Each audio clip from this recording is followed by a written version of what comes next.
नमस्कार। जैसे कि हम आपको पंडित विष्णु नारायण भातखंडे जी के बारे में बता रहे थे। पंडित भातखंडे जी ने हिंदुस्तानी शास्त्रीय संगीत में इतना काम किया है कि हम हर विषय पर, संगीत के हर विषय पर उनकी पुस्तकों से, जहाँ पर उन्होंने संग्रहित किया है अपना ज्ञान, उनकी बंदिशों से, उनके द्वारा बताया गया शास्त्र पक्ष जो उनकी पुस्तकों में विद्यमान है, उससे बहुत कुछ सीख सकते हैं। और मैं ये कहूँ कि पंडित भातखंडे जी उनसे पहले का जो समय था और आज का जो समय है, इस दोनों युग के बीच की कड़ी हैं। एक ब्रिज की तरह उन्होंने काम किया। और पहले के संगीत में जिस प्रकार से जो अलग अलग सिद्धांत थे, या हम कहें कि रहस्यपूर्ण कुछ सूत्र थे, कुछ बातें थी, कुछ जानकारियाँ थी, कुछ ऐसी भी इस तरह की पद्धतियाँ भी थी, या हम कहें इस तरह की बातें भी थी जो कि शायद उतनी सही नहीं थी। यदि उनको देखा जाए, परखा जाए, तो उन्होंने पूरे वैज्ञानिक तरीके से जो है उसका अध्ययन किया, उसको समझा, उसको परखा और फिर जो है उसको आगे के लिए प्रस्तुत किया।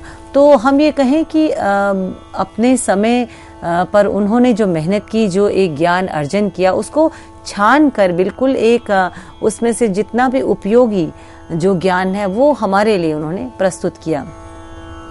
तो संगीत की जब बात करते हैं, पंडित भातखंडे जी ने अपनी पुस्तकों में संगीत के सिद्धांतों को बहुत अच्छे तरीके से विस्तार पूर्वक बताया है। संगीत को की पुस्तकों में विशेषकर उन्होंने जहाँ पर तालों के बारे में बहुत सुंदर तरीके से तालों को किसी प्रकार से जो है लिपिबद्ध किया गया है, और उसके बाद उन्होंने संगीत के जो अलग अलग पारिभाषिक शब्द हैं, जैसे कि नाद, और नाद के बारे में पूरा विस्तार से वर्णन किया है। इसके बाद राग है, ठाट है, और राग के जो गाते समय जो वादी, संवादी, अनुवादी, विवादी स्वर हैं, या न्यास के स्वर, बहुत्व, अल्पत्व, इस प्रकार की जो अलग अलग विशेषताएं हैं रागों की, वो सब उन्होंने बहुत सुंदर तरीके से अपने पुस्तकों में जो है उसको बताया है। साथ ही साथ उन्होंने, क्योंकि दक्षिण में बहुत भ्रमण किया और दक्षिण के विद्वानों से उन्होंने बहुत कुछ सीखा, बहुत कुछ जो है ज्ञान का जो है वो आदान प्रदान किया। रागों के बारे में, विशेषकर ठाट के बारे में या मेल पद्धति के बारे में, उन्होंने जो वहाँ पर संगीत के जो आचार्य थे, गुणी थे, उन लोगों के संपर्क में आकर जो है उन्होंने वहाँ की जो 72 मेल पद्धति उसको जाना, और उसको समझते हुए हिंदुस्तानी शास्त्रीय संगीत को उन्होंने जो है 10 प्रकार के ठाट जो हैं, ये पद्धति से दशविध ठाट पद्धति कहा जाता है, वो हमें उन्होंने प्रदान की। तो हम ये बात कहें कि दशविध ठाट पद्धति क्या है, आज हम आपको इसके अंतर्गत दशविध ठाट पद्धति के बारे में बताएंगे, और साथ ही पंडित भातखंडे जी के और जो योगदान है और संगीत के क्षेत्र में, उनके बारे में भी हम चर्चा करेंगे। बीच बीच में हम आपको पंडित भातखंडे जी के द्वारा रचित क्रमिक पुस्तक मालिका, जो कि 6 भागों में है, उसमें से कुछ बंदिशें भी आपको बताते जाएंगे, ताकि आपको जो चीज़ मैं कह रही हूँ उसका एक प्रैक्टिकल एस्पेक्ट भी जो है आपको उसका उदाहरण भी बीच बीच में मिले। तो हम ठाट पद्धति की बात करते हैं। मैं इसको बहुत सरल तरीके से कहूँ तो ये कहना गलत नहीं होगा कि हमारे पास हिंदुस्तानी शास्त्रीय संगीत में जाति गायन, जो कि भरत के समय प्रचलित था, उसके बाद जाति गायन के बाद जहाँ हम राग की बात करते हैं, तो मतंग मुनि ने बृहददेशी में राग का सबसे पहले वर्णन किया है, जहाँ उन्होंने कहा है कि स्वर और वर्ण से विभूषित कोई भी ऐसी रचना जो चित्त का रंजन करे, वो राग है। तो राग की परिभाषा मिली, लेकिन रागों का जो वर्णन है वो आगे चलकर हमें ज़्यादा स्पष्ट मिलता है, जहाँ पर पंडित शार्ंगदेव ने अपने ग्रंथ संगीत रत्नाकर में जो है वर्णन किया है, और उसमें उन्होंने ग्राम राग, राग, उपराग, रागांग, भाषांग, उपांग, क्रियांग, इस प्रकार की उन्होंने राग विवेका अध्याय में उन्होंने जो दूसरा अध्याय है संगीत रत्नाकर का, उसमें उन्होंने वर्णन किया है। तो अपने इस ग्रंथ में उन्होंने प्रबंध, वस्तु, रूपक इसका भी वर्णन किया है। जब हम संगीत रत्नाकर के विषय में आपको बताएंगे तो उसमें ये चीज़ें बहुत डिटेल से मैं आपको समझाऊंगी। तो हम राग की बात करते हैं तो राग का जो हमें सबसे पहले परिभाषा तो मतंग मुनि के ग्रंथ से मिलती है, और रागों का जो उदाहरण जो कहें वो हमें संगीत रत्नाकर में मिलता है। और संगीत रत्नाकर एक ऐसा ग्रंथ है जो कि आज के संदर्भ में एक आधार ग्रंथ जिसे कहा जाता है, जो कि उत्तर भारत के और दक्षिण भारत के दोनों जगह के जो विद्वान हैं वो इसको एक रेफरेंस की तरह लेते हैं इस ग्रंथ को। तो मैं ये कहूँ कि बहुत सारे राग, एक बिल्कुल सिंपल लैंग्वेज में बोलूँ कि बहुत सारे राग पॉपुलर थे, बहुत सारे राग जो थे वो लोग गाते बजाते थे। तो उन रागों का जो स्वरूप है उनको याद करना बहुत मुश्किल रहा होगा। ऐसा मैं एक अपनी तरफ से कहूँ कि एक सिंपल तरीके से आपको समझाने को, विद्यार्थियों को समझाने का तरीका। तो इन रागों की बनावट मतलब कि उनमें कौन कौन से स्वर प्रयोग हो रहे हैं, उनका क्या स्वरूप है। जैसे किसी राग में कोमल स्वरों का प्रयोग हो रहा है, या किसी में कोई अमुक स्वर जो है वो कोमल है आरोह में, परंतु अवरोह में वो शुद्ध है, या किसी राग में कोई स्वर तीव्र है और कोमल जो है वो अन्य स्वर कोमल है। तो इस प्रकार से इन्हीं स्वरों का जो है वो 7 शुद्ध स्वर और 5 विकृत स्वर, यानी 12 स्वरों से सारे राग और रागनियां बनी हैं। तो पंडित भातखंडे जी से पहले राग रागनी पद्धति जो थी वो जहाँ उन्होंने वर्णन किया ठाट पद्धति का, उससे पहले राग रागनी जो पद्धति थी वो प्रचलित थी।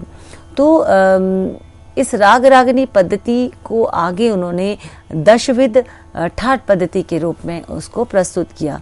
तो दशविध ठाट पद्धति में एक बहुत खास बात थी कि 10 प्रकार के ठाट जो है वो लिए गए, और 10 प्रकार के ठाट में कहूँ कि 10 प्रकार की अलग अलग फैमिलीज ले ली गई, जिसमें से कि अलग अलग रागों का जन्म होता है। तो इन 10 ठाटों को याद करना बहुत आसान था, क्योंकि हम कहें कि हमारी 10 उंगलियां हैं, उस पर हम एक एक ठाट के नाम को याद कर सकते हैं। तो दशविध यानी 10 प्रकार के ठाटों को याद करना बहुत आसान था, और उनकी बनावट को यानी उसमें कैसे स्वर प्रयोग हो रहे हैं उसको भी याद करना बहुत आसान था। तो विद्यार्थियों के लिए ये हम के आज के समय के सभी संगीत मर्मज्ञों ने इसको सराहा, और इसको क्योंकि ये बहुत सरल तरीका था जिससे हम ठाट की बनावट भी याद रख सकते हैं और किसी राग के स्वरूप को देख के आसानी से कह सकते हैं कि ये राग अमुक ठाट के अंतर्गत आता है। तो ये एक ऐसी देन थी इनकी, ऐसा योगदान संगीत के क्षेत्र में रहा जो संगीत को बहुत सरल तरीके से रागों के स्वरूप को या रागों को स्मरण करने का एक तरीका रहा। तो जैसे मैंने आरंभ में कहा कि उन्होंने पुरानी जो संगीत सिद्धांत है उनका बहुत गूढ़ता से अध्ययन किया, और उसको एक सरल तरीके से, एक वैज्ञानिक तरीके से, जो हम कहते हैं कि बहुत लॉजिक जो है वो लॉजिकल तरीके से उसको आगे प्रस्तुत किया। तो दशविध ठाट पद्धति के अंतर्गत उन्होंने 10 प्रकार के ठाट बताए। ये हम कहें कि बिलावल ठाट रहा, उसमें उसके बाद उसमें खमाज ठाट है, काफ़ी ठाट है, उसमें आपके तोड़ी ठाट है, उसमें आपके मारवा ठाट है, उसमें आपके पूर्वी ठाट है, और उसमें आपके भैरवी ठाट है, कल्याण ठाट है, भैरव ठाट है।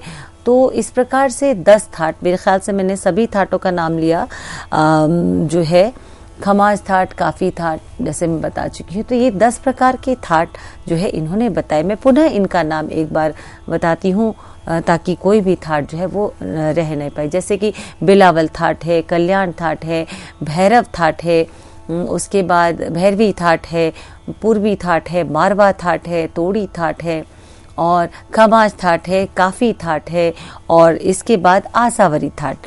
तो ये 10 प्रकार के ठाट जो है इन्होंने बताए। इन 10 प्रकार के ठाटों की विशेषता थी कि ठाट, उन्होंने कहा कि ठाट मतलब एक स्केल। ठाट ये बताता है जिसमें 7 स्वरों का प्रयोग है, सिर्फ आरोहात्मक है, उसमें कौन से थाट में कौन से स्वर जो हैं वो विकृत हैं या वो शुद्ध रूप में हैं, तो उसके बारे में थाट को देखते ही पता चलता है। जैसे कि भैरव थाट की बात करते हैं तो भैरव थाट के अंतर्गत ऋषभ और धैवत का कोमल होना। तो भैरव थाट में जब हम 7 स्वर गाएंगे आरोह में तो उसमें ऋषभ धैवत कोमल होगा। जैसे कि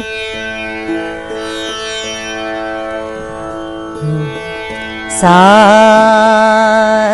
सा रे गा मा पा धा नी, सातों स्वर शुद्ध हैं, यानी ये बिलावल थाट है। अब हम भैरव थाट पे आते हैं। सा रे गा मा पा धा नी, तो यहाँ हमने देखा कि ऋषभ और धैवत कोमल हैं, तो ये भैरव थाट के अंतर्गत आ गया।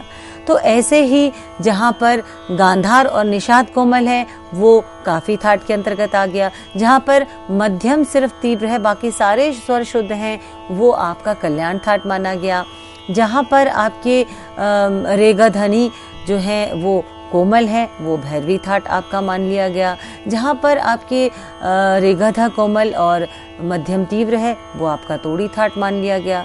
जहाँ पर आपका रे कोमल है, मध्यम तीव्र है और सभी स्वर शुद्ध हैं, आपका मारवा थाट मान लिया गया।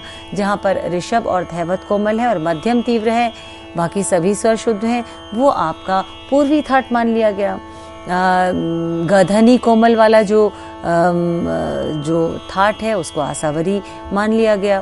तो कहने का तात्पर्य है कि स्वरों में कोमल और तीव्र ये जो हैं स्वरों के इस स्वरूप को देखते हुए जो है थाट को जाना जा सकता है। और 10 थाट जानना जो है कोई मुश्किल नहीं। जैसे देखिए मैं आपको बता रही हूँ तो मैं कहीं इस चीज़ को मुझे कोई कन्फ्यूजन नहीं है या मैं याद करते ये नहीं ध्यान कर रही हूँ कि 36वां राग कौन था या 36वां थाट कौन सा, क्योंकि 10 तो थाट हैं। 10 थाटों का स्वरूप याद करना बहुत आसान है। थाट और राग में क्या अंतर है ये भी उन्होंने बहुत स्पष्ट रूप से बताया कि थाट का मतलब है कि एक परिवार जहाँ से कि राग का जन्म होता है, और राग मतलब उस थाट में से उत्पन्न हुआ जो राग है जिसमें कि रंजन करने की शक्ति है। थाट एक स्केल है जिसमें रंजकता नहीं है, वो सिर्फ ये बताता है कि ये स्वर उसमें प्रयोग होते हैं। थाट सिर्फ आरोहात्मक होगा, राग आरोहात्मक अवरोहात्मक दोनों होगा, तभी तो राग की वो बात आएगी, वो रंजकता आएगी राग को, तभी हम समझेंगे। जैसे हम कहते हैं कि भैरव थाट है तो भैरव थाट में हम कहेंगे सा रे गा मा पा धा नी, ये थाट है। लेकिन जब हम राग की बात करते हैं तो सा रे गा मा पा धा नी सा नी दा पा मा ग रे सा ग म दा पा ग म रे सा द रे सा। तो इस प्रकार से गाने में हमने राग में प्रयोग होने वाले स्वर भी बताए, उसका आरोह अवरोह बताया, और राग का जो मुख्य जो चाल है, जो चलन है, वो भी आपको बताया कि राग को इस प्रकार से हम राग विस्तार करेंगे। तो कहने का तात्पर्य है कि ये एक तरह से मुख्य जो डिफरेंस है राग और थाट का, ये भी उन्होंने बताया।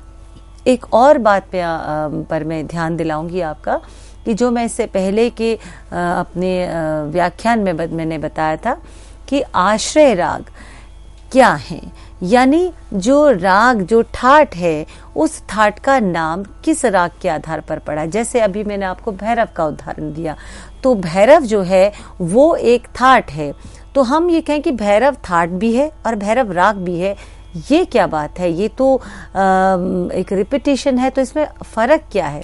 देखिए थाट की जब वो थाट बना होगा, जब उस थाट का निर्माण या उसका नाम पंडित भातखंडे जी ने दिया हो, तो उन्होंने सिर्फ उसका आरोह देखा, यानी वो एक स्केल के रूप में देखा। उन्होंने कहा जिस स्केल में ऋषभ और धैवत कोमल है वो भैरव वो अमुक स्केल है। सपोज उन्होंने नाम तब तक तय नहीं किया, लेकिन उन्होंने देखा होगा कि किस राग के स्वर सबसे निकट है, किसके? इस थाट के। तो उन्होंने देखा भैरव के स्वर हूबहू बिल्कुल उस थाट की तरह है, तो उन्होंने भैरव के नाम पर ही उस थाट का नाम दे दिया। तो ये कहलाया भैरव थाट। और जो राग भैरव है वो आश्रय राग है, यानी उसके ऊपर ये वहाँ से आश्रय लिया, वहाँ से नाम लिया गया राग ठाट भैरव का। और भैरव इस थाट से जो है वो उत्पन्न हुआ है, भैरव राग। तो ये सभी बातें बहुत सुंदर तरीके से पंडित भातखंडे जी ने अपने पुस्तकों में, अपने ग्रंथों में दिया है। अब आगे की जहाँ तक हम बात करें कि दशविध ठाट पद्धति के अंतर्गत, जैसे मैं उदाहरण के तौर पे भी मैं आपको बताती हूँ कि जैसे आसावरी थाट की बात करते हैं तो उसमें आसावरी थाट में गांधार, धैवत और निषाद ये कोमल बताए गए हैं और बाकी सारे स्वर शुद्ध हैं। तो आसावरी थाट के अंतर्गत आसावरी राग तो आता ही है। एक और राग है राग जौनपुरी, जो आसावरी से काफ़ी कुछ मिलता है, लेकिन क्योंकि उसमें गधनी कोमल है तो उसको हमने सीधे तौर पे जाना कि उसको पंडित भातखंडे जी ने ठाट आसावरी के अंतर्गत दे दिया। तो एक उदाहरण हम पंडित भातखंडे जी द्वारा रचित क्रमिक पुस्तक मालिका, जो उनका एक संग्रह ग्रंथ है बंदिशों का, उसमें से हम एक बंदिश गाते हैं। ये एक बंदिश बहुत खूबसूरत बंदिश है जिसके जो 3 ताल में निबद्ध है, और इस बंदिश के बोल हैं मन हरवा मोरी रे। क्योंकि राग जौनपुरी भी सुबह का राग है, सुबह गाया जाता है राग जौनपुरी। और इस राग की खूबसूरती यह है कि ये राग आसावरी से बहुत मिलता जुलता राग है, लेकिन आसावरी से कैसे अलग है वो राग का चलन ही बताता है। तो हम शुरू करते हैं राग जौनपुरी की इस बंदिश से।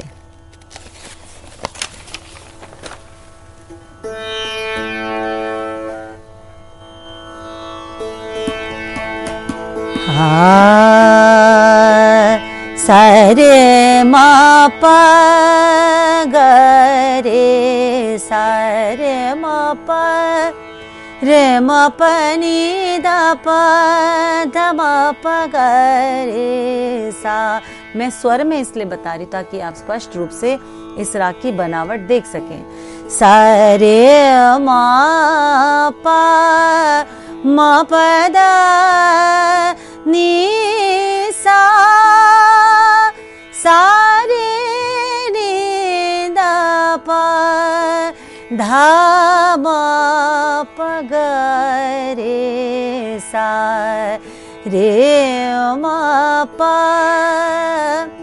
मन हरवा मोरी रे, मन हरवा मोरी रे, चूड़िया रंग दे सुहा मन हरवा मोरी रे, मन हरवा मोरी रे, चूड़िया रंग दे सुहा मन हरवा मोरी रे।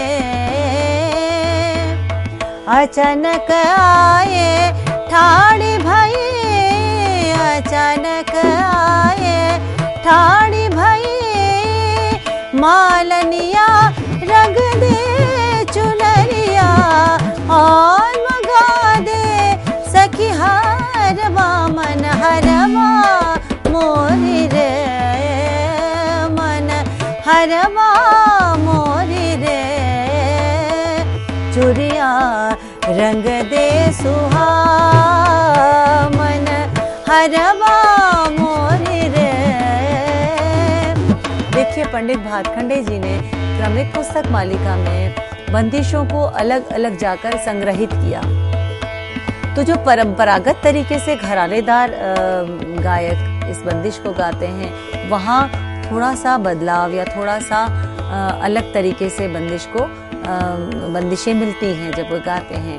और क्रमिक पुस्तक मालिका में जब हम उसकी स्वरलिपि देखें तो थोड़ा बहुत चेंज हो सकता है, क्योंकि ये एक मौखिक विद्या है। ओरल ट्रेडिशन के अंतर्गत इस तरह की बंदिशों को घरानेदार परंपरा में यानी गुरु शिष्य परंपरा में जो है उसको वो सीख कर शिष्यों ने उसको आगे बढ़ाया। तो थोड़ा बहुत फर्क हो सकता है, चाहे वो मैं गाऊं या हम कोई और गाए।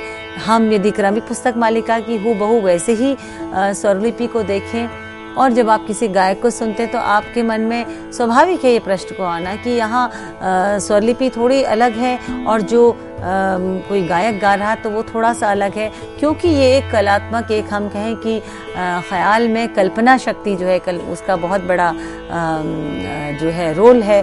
तो राग की जो एक विस्तार है उसके हिसाब से राग में प्रयोग होने वाले जो स्वर हैं उसके साथ विस्तार करते वक्त थोड़ा बहुत बदलाव जो है वो आ सकता है। और जो घरानेदार लोग जो उसको गाते हैं या गुरु शिष्य परंपरा में मौखिक रूप से जो जिन्होंने सीखा वहाँ थोड़ा बहुत बदलाव आ सकता है, लेकिन राग नहीं बदलेगा। राग जो है वो वैसे ही रहेगा। जैसे धा दिन दिन दा धा दिन मन हरवा मोरी रे, मन हरवा मोरी रे, चूड़िया रंग दे सुहा, चूड़िया रंग दे सुहा, मन हरवा मोरी रे, आए अचानक ठाड़ भैलवा। अब जब मैंने अपने गुरु से सीखा तो मैंने इसका अंतरा ऐसे सीखा, लेकिन पुस्तक जो बोलती है वो क्या बोलती है? धा दिन दिन दा, धा दिन दिन दा, अचानक आए ठाड़े भये, अचानक आए ठाड़े भये, आए अचानक ठाड़ भैलवा, आए अचानक ठाड़ भैलवा, मेरे तो जिया के सब रंग गईला और बगा दे सखी हरवा, मन हरवा मोरी रे, मन हरवा मोरी रे, मन हरवा मोरी रे, रे रे मन हरवा मोरी रे। अब जब हम बनाते हैं, हम अपनी जो राग के को जानते हुए जो उसमें जो काम करते हैं, विस्तार करते हैं, कल्पना शक्ति से बढ़ाते हैं उसको, तो वो यहाँ पर थोड़ा बहुत अलग वो दिखता है। तो गुरु शिष्य परंपरा में सीखी हुई बंदिशें जो है उसमें शब्दों का भी थोड़ा बहुत चेंज आ सकता है, या हम कहें उसको गाते वक्त भी थोड़ा बहुत बदलाव आ सकता है। तो इस प्रकार की बंदिशों का भी जो है संग्रह, उसका विस्तार, उसके स्वरलिपि जो है ये पंडित भातखंडे जी ने अपनी पुस्तक क्रमिक पुस्तक मालिका के विभिन्न भाग जो है 6 भागों में अलग अलग सभी रागों को दिया है। तो आगे हम और चर्चा करेंगे पंडित भातखंडे जी के योगदान के बारे में।